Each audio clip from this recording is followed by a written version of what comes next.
CAL FIRE says the wildfire did not advance overnight as much as firefighters feared. More numbers for you here on your screen. 77,000 acres are burned. There is significant progress. It is now 30% contained, which is double what it was last night. 206 buildings have been destroyed, including 94 homes. 90,000 structures remain under threat. And because of the progress of the Kincade Fire overnight, team leaders canceled a news conference this morning and say that there will be fewer news conferences from now on. NBC Bay Area Sharon Katsuda is live in Santa Rosa to show us how those weaker winds really have given firefighters some strength and some time to work with.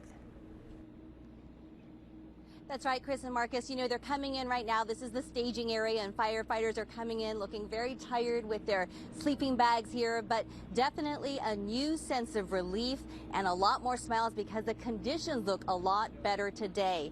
Now, the stubborn winds and dry conditions fueled the Kincade Fire for the past week, putting everyone on high alert, especially overnight. We've seen dozens of homes destroyed, and this morning we saw many firefighters from all over the state and the National Guard protecting and patrolling areas such as Fott Road east of Windsor. Now CAL FIRE says the focus today is to get in near the homes, cool off where it may still be smoldering, and get people back into their homes. The cooler temperatures are going to help us.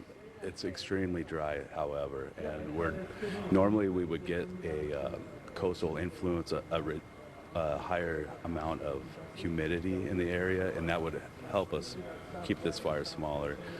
It put a lot of the smoke out. It's still staying dry is our biggest problem. Bottom line, they need rain, but the cool weather and light winds are helping at least for today. Now, even though the news conference this morning was canceled, they say that there will be a news conference tonight at 6:30 with the latest numbers. Reporting live in Santa Rosa, I'm Sharon Katsuda, NBC Bay Area News. All right, thanks, Sharon. The Kincade Fire is an all too real reminder of the deadly wine country wildfires that burned in the North Bay 2 years ago. This is the map here we want to show you because this is the area that's burning right now, the Kincade Fire. All of these gray areas, those are the fires that happened in 2017. You can see how many and just how broad they burn. You can see that also the Kincade Fire has burned right up to that Tubbs Fire burn scar. For comparison, the wine country wildfires combined, all of them, all those gray areas, burned more than 87,000 acres. As we mentioned, the Kincade Fire itself has now burned nearly 77,000 acres. It's only 30% contained. Meanwhile, people living in parts of Lake County are also keeping a close eye on the Kincade Fire, hoping it doesn't reach their part of town. NBC Bay Area's Pete Torrado spoke with people there this morning who are preparing for the possibility of another evacuation order. Yeah, good morning to you guys, and we're standing along Dry Creek Road in Middletown, and over my shoulder you can see the Kincade Fire, or at least the smoke from the Kincade Fire, continuing to burn along the ridge area. And that was a concern, at least for fire crews, that were worried about the wind possibly shifting east and some of the embers from that fire affecting the area here in Middletown. But so far this morning, we haven't seen any issues. But I did get a chance to speak to folks in the Middletown community. Of course, an evacuation warning is in place because of all this. And I asked them, what are they doing as far as preparing for the possibility of evacuating town? You know, I understand it, but the winds have been blowing straight toward the coast from us. But it won't change because we can see the fire on the ridge. And we don't, you know, I mean, what do you do? We're packed and ready. You know, I mean, what I can take. Well, I was preparing once my son-in-law called me and said that there was a warning for Middletown. So I packed up, you know, important papers and, you know, change of clothes and stuff like that. And then, but I wasn't in any hurry because the fire hadn't crested over the hill yet. But then when I came back yesterday morning, then I could see that it was coming down Dry Creek. So. And how are you feeling this morning about it? Fine, they're doing it.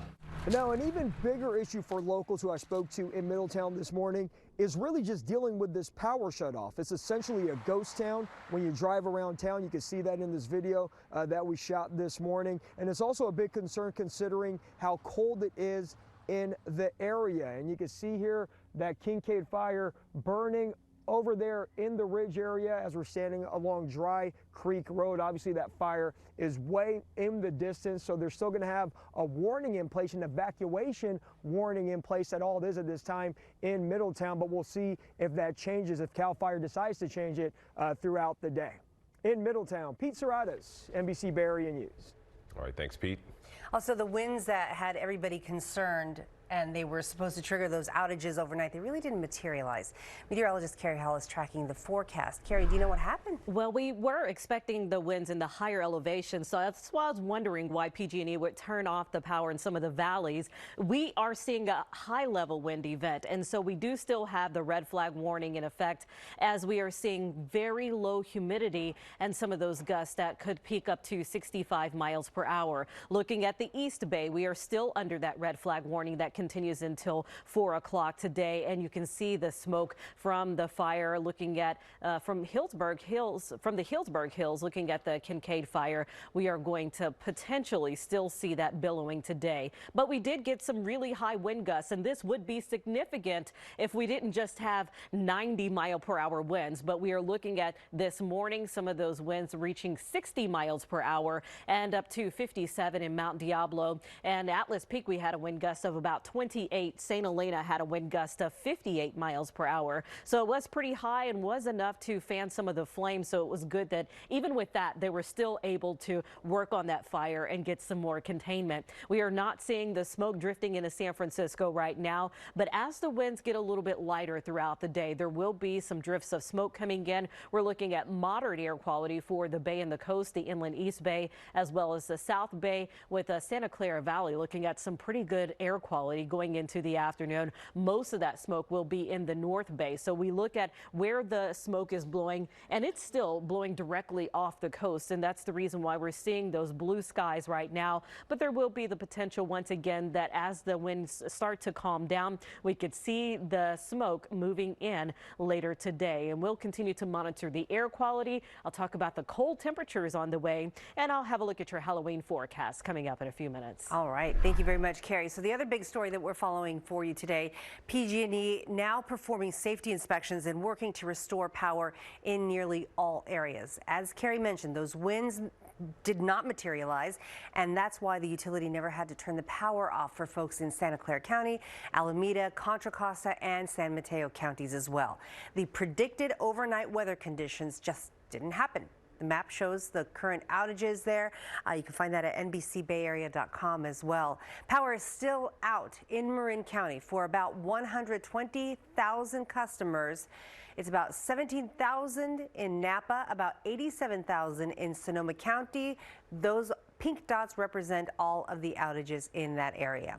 PG&E is expected to give the all clear for those 3 counties later today. Once that decision is made, it will take 24 to 48 hours before crews can restore power. People we talked with are trying to make the best of it.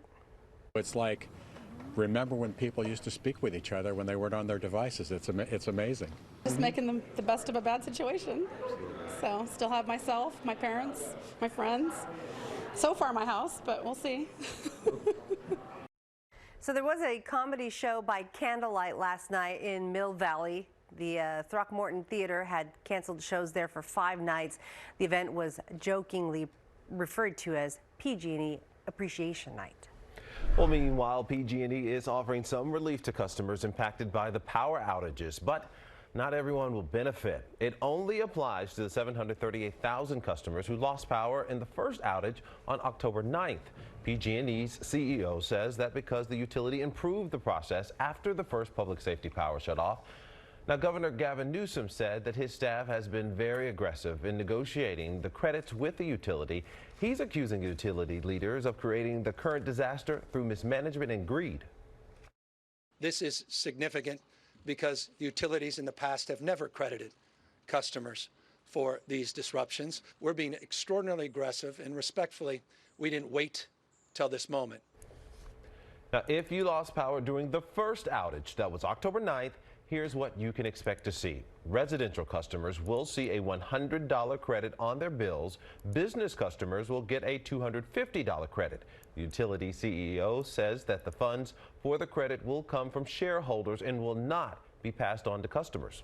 All happening today, some relief for North Bay commuters who rely on SMART train service. It's finally back up and running again, but on a limited basis because of the fire conditions in Sonoma and Marin counties. Trains stopped running over the weekend because of the power outages, and for that reason, some stations will still remain closed today, including the Sonoma County Airport and Santa Rosa North stations. The good news is this: rides will be free through next Wednesday because of the ongoing crisis.